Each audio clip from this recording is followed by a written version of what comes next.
guys, welcome back to the Thoughtful Therapist podcast. I'm Dr. Jimmy Slaughter. This is a podcast without any judgments, with no prescriptions, and with no conclusions, really. It's a place where I'm really hoping, at least, to just kind of think about how we think. Episode 9, Love. How do we know it's love? In today's episode, we're going to take a thoughtful dive into the concept of love. Now, I need to say, I have no intention in painting this episode in any sort of a direction that tells you that like love will fix you or it all works out or just keep loving. I just really kind of want to think about the concept. So let's think this through one thought at a time. Think back to the last time you said, I love you. What did you mean? Were you expressing a deep commitment to another person? Level of excitement? Was it a kindness? Or maybe something else entirely? Love, a lot like forgiveness in our last episode, is a word we use every day. But what does it really mean? And maybe more importantly, how do we recognize it when it's really there? How would I know if I was really loved? And maybe even, how do I know if I really loved them? So before we get too far, I need to offer, a warning about this episode. It is going to be a bunch of meandering thoughts. Love is one of these ideas that seems really simple until you look at it closely. And then it hits you from a million different angles because suddenly it becomes biological, philosophical, cultural, spiritual, and deeply personal all at the same time. And I'm really not sure there's a straight path through this complicated idea. So if it feels like we're circling a mountain, kind of, we are. And there's going to be plenty of zigs and zags, but we'll get through it together. So I guess the thought is maybe if we keep walking around this mountain, eventually we'll see something worth noticing. At least that's my hope. So love is a transcendent concept, and it's complicated, and it's one that's steeped in the deepest emotions of our being. It's the flip side of the coin of grief and loss. And at the same time, maybe it's where real growth and hope live. But people so often don't take the time to really think about this word carefully. And maybe we should. Do we love too generously? Do we guard our love so close that we make it a prize to be won? There are so many different avenues of thought here, with lots of differences in perspective. Most of us don't just arrive at love with a blank slate. We come with experiences, some of which have been nice and gentle, some have been just bewildering and confusing, and some have been painful. Some of us learned that love was reliable and kept you safe, while others learned that it can make you disappear. Some people have learned that you have to earn love, and some learned that loving openly means getting hurt. And maybe that's part of why these conversations about love can feel so strange, because when we use the word, we often assume we're talking about the same thing. But I don't think that we are. Right? Because, like I said, for some people, love is dangerous. Some of us hand it out freely. Others guard it. So when we talk about it, it's like we're often talking about a very different thing, or at least the same thing from really different starting points, even if we're all using the same word. So to start going down this thought pattern, I think it's useful to take a lesson from a group of people much wiser and more thoughtful than myself, that's for sure. Entire civilizations have spent thousands of years trying to understand this word. Poets have written about it. Religions have been built around it. Scientists have tried to explain it. And somehow we're still at arguing what it actually is. So let's begin this, thoughtful episode on our journey by looking at some of these ancient perspectives on love. And we'll start with the rich vocabulary of the Hebrew language. So this one's interesting because in Hebrew, there are many different words for love, and they kind of separate the idea into separate ideas, which is really interesting and perhaps smart. And they didn't put these words into a hierarchy. Like this list doesn't have a this one's more important than the next one. They're not trying to make one form of love better than another. It's just that love isn't a single experience or a feeling, but it's like a range. So they had the word hesed for steadfast. It's like an undeserved kindness. It's thought of as unfailing love, covenantal and absolutely steadfast. They had rachamim for compassion, which was steeped in the idea of God's mercy. It's a tender and visceral love. They had raya, used to describe a soulmate or a companion, implying deep friendship and maybe even partnership. They had dad, frequently found in the Song of Solomon, referring to beloved or passion, highlighting the physical romantic attraction. And they had ahava, the most common word for love. It covers the entire spectrum and is rooted in the idea of giving, suggesting that love is an action rather than just a feeling. The fact that they needed all those different words says something important, I think. Love isn't one simple feeling. It's the whole range of experience. And the Hebrews are definitely not the only ones who needed more than one word. Many cultures and languages have done the same thing. The ancient Greeks had at least 4 major words for love. Japanese has I and koi. Sanskrit and Arabic also have rich collections of nuanced terms. And even the English word love actually has deep roots, coming from an ancient term meaning something like to care for or to desire. To me, this all points to one really important thing. Love is not one size fits all. It's not simple. Maybe that's why it so often feels like one small word that is carrying this enormous amount of weight. From ancient wisdom, let's move on to a more modern, and we'll say a psychologist's take on how we love. One modern way of thinking about love that I find to be particularly useful is from psychologist Robert Sternberg. Now, he suggests that love has 3 main ingredients, we'll call them: intimacy or emotional closeness, passion, the romantic and the physical spark, and commitment, the decision to stay and build something. And his idea was kind of that different combinations of these 3 pillars create different kinds of love. So like passion plus intimacy without the commitment is often romantic love. Intimacy plus commitment without passion is something like companion's love. Now, all 3 of these together is what he calls consummate love, the full, complete love. And that's rare, and it takes real work to maintain.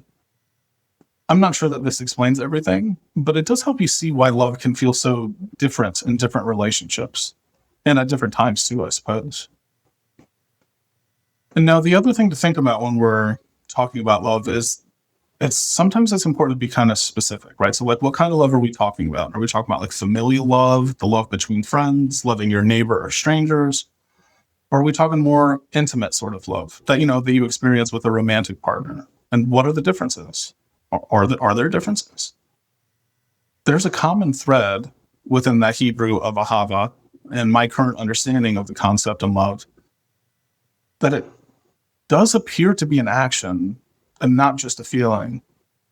And so you might ask, what do I mean by that? Well, I often think about small acts of kindness, and I wonder, are those not the actions of love?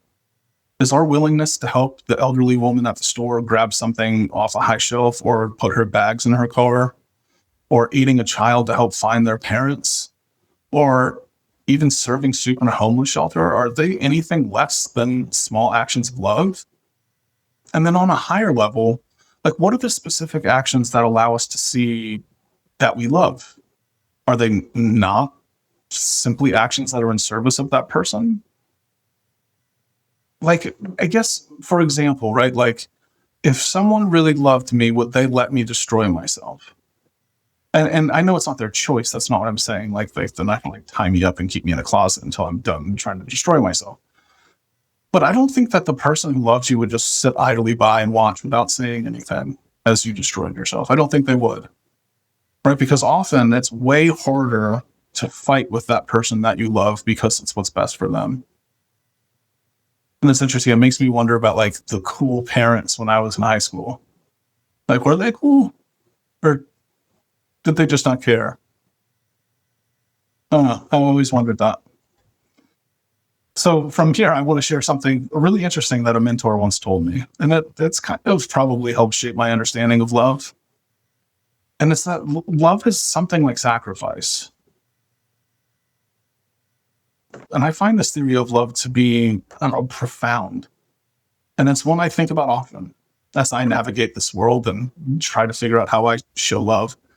And he said something like, love is best defined as the willingness and ability to sacrifice of yourself to aid the other person in becoming the best version of themselves. Now, I'll say that again because that was a mouthful. But he said that love is best defined as the willingness and ability to sacrifice of yourself to aid the other person in becoming the best version of themselves. It still gives me goosebumps. It's crazy. I love that saying. Helping that old lady or that young child can seem like an insignificant thing, but it's a real sacrifice. It's made from your time, your energy, and it will help that person better fulfill their purpose, even if only in small ways. And maybe even only in that moment. But it's real and it's pure. And the magic of it to me is while the Hebrews have separate words for different types of love, this explanation of it kind of fits all of them. Right? Like, how do you know your parents love you? Is it because they tell you?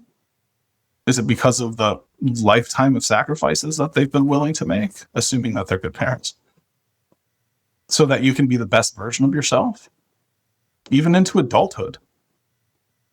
Now, sometimes this is confusing when that sacrifice is non-action directed at you. Perhaps it was, I don't know, working late, traveling, or just letting us fail. But they are still sacrifices made under their hopeful best, their best judgment, and all under the guise of bettering our lives, because sometimes we need to learn our own lessons. Also, little things like buying or picking out a gift for a friend's birthday is another really good example of this. It requires time, effort, money, and they're all sacrifices to let that person know that they're thinking about you or that you're thinking about them. And to complete this unnecessary and completely non-mandated action just to show you that, I think kind of shows love. Because the more thoughtful the gift was, the more it means. Because we understand the innate sacrifice that went into getting it. Now, I think Amazon is probably ruining that on some level, but that's okay. Another example of this would be just showing up when it would be easier not to. Right? This is something that's really important to remember, because it is always easier to not show up, like 100% easier to not show up than it is to show up. It is always easier. Now, in terms of romantic love, this idea gets a little bit tricky. Just falling in love, right? What is that feeling really? Because it seems to me that the idea of falling in love, whether it's like an immediate thing that happens the first time you met someone or something that like kind of takes a while to achieve, but it kind of comes to the same end result. You know, you're on like your sixth date and you're not sure how it's going. And then, I don't know, they say something or do something or reveal something of themselves that just hits you. And it's something like a realization that you have for this person. And it's a realization that something like, I would sacrifice things I would never otherwise sacrifice for this person to help them achieve and become the beautiful person I know that they're capable of being. It's almost maddening at times. Like, it's like, what am I doing? Or what am I even saying? Because when we fall in love, sometimes strange things seem to happen. The person in front of us is still the same person they were yesterday. And yet we begin to see them differently, not like perfectly or completely, but almost as if we can, like, I don't know, catch a glimpse of who they may become or who they're able to become. And that idea makes me a little bit uncomfortable because it sounds kind of ridiculous when you say it out loud. Like, what do you mean I can see who someone might become? What do you mean I'm willing to sacrifice for a future that doesn't even exist yet? And yet I think that, or I hope that most people who have fallen in love or who have been deeply in love kind of probably know what I mean here. Somewhere along the way, we begin imagining a future that becomes possible because of both of the people involved, that's you and this other person. We notice things in them that seem to fit naturally with things in us. Not because either person is incomplete or that one of them needs fixing and you're the only one that can fix it. That's not what I mean. But because, like, together, we can often see possibilities that neither one of us could create alone, right? And I think that's maybe part of why love asks so much from us. Because it is no longer only about who this person is today. It's about who they're becoming, who we are becoming. And what might we build with both of us? There's often this overwhelming desire to be part of that process, to witness the victories, the failures, the growth, the becoming. It's almost as if we look at this person that we fall in love with and think to ourselves, like, whatever story is about to unfold here, I want to roll in it. And maybe that's one of the strangest things about love, because none of us are guaranteed a place in anyone else's story. People leave, relationships change, lives change. And yet when we love someone, we begin hoping for just a seat at the table of their future. Not because we need to control the story, but because their story starts to matter to us almost as much as our own. And I think that's one of the reasons we become willing to sacrifice things we would never sacrifice for anyone else. Not because we're losing something. I'm not even sure we still consider it losing something. But because we believe we are helping build something. I just don't think that love exists without sacrifice. I think what matters is that that sacrifice is rooted in love and in service of something that can actually grow. This is where things become really difficult to describe, because people often talk about sacrifice as though it's a simple choice, and sometimes it is. But sometimes it really doesn't feel like a choice at all.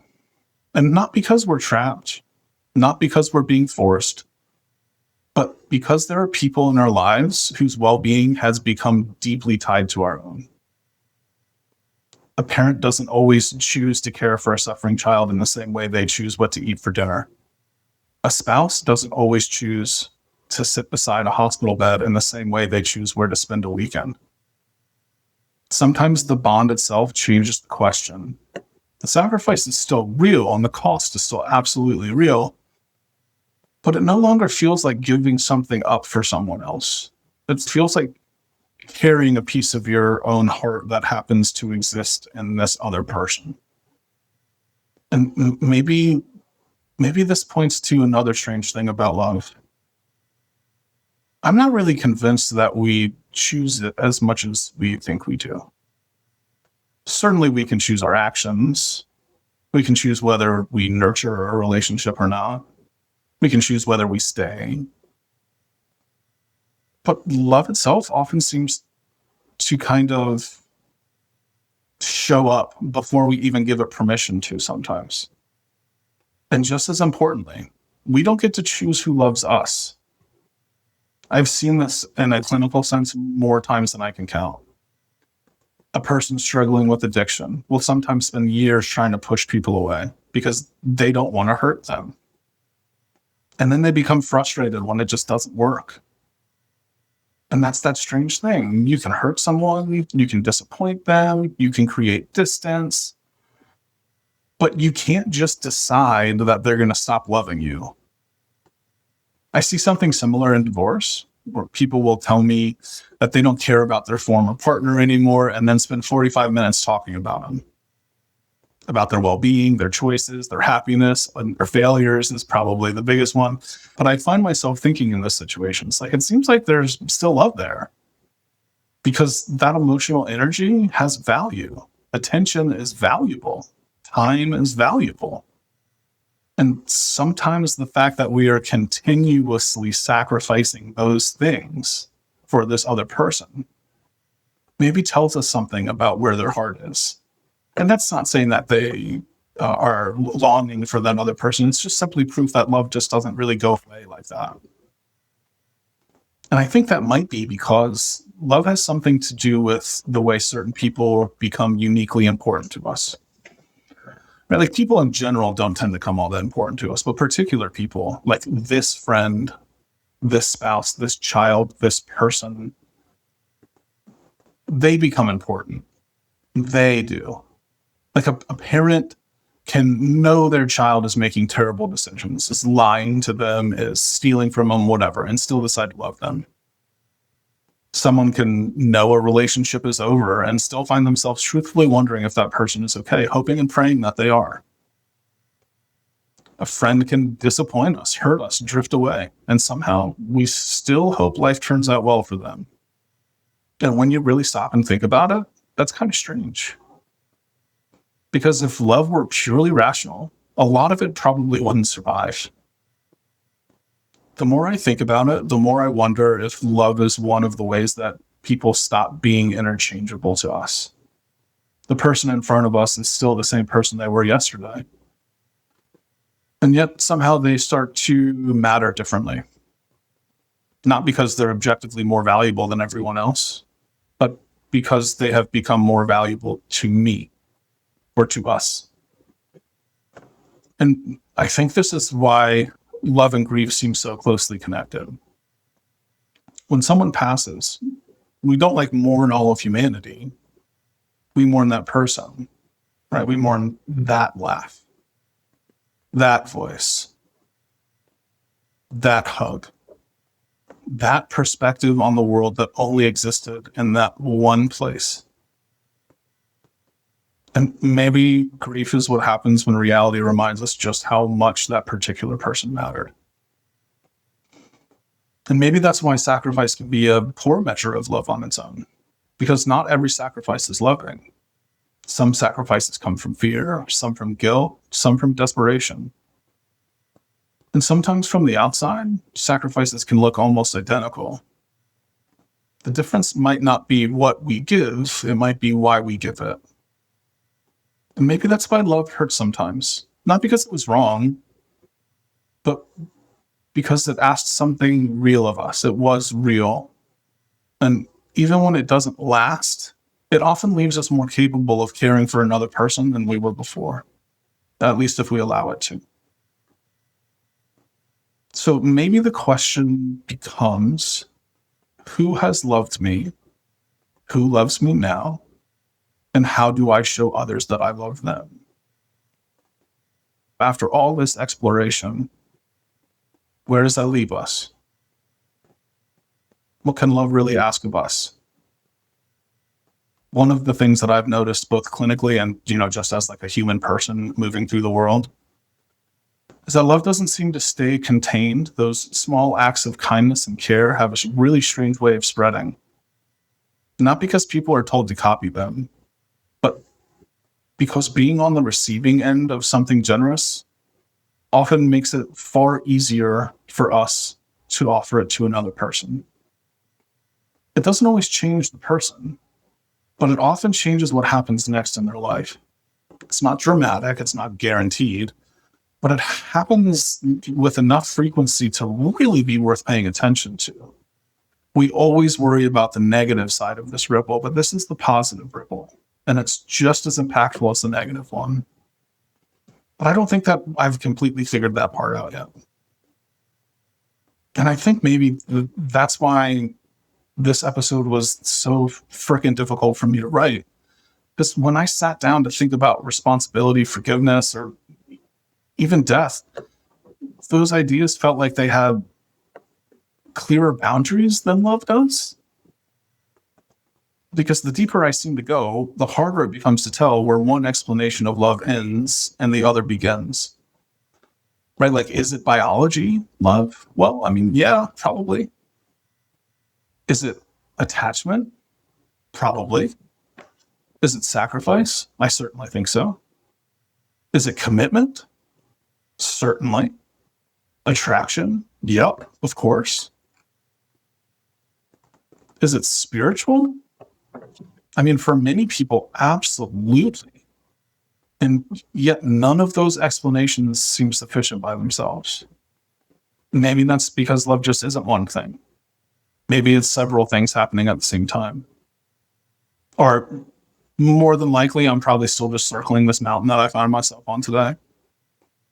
What I do know is that when I look for love in the world, I keep finding the same general patterns.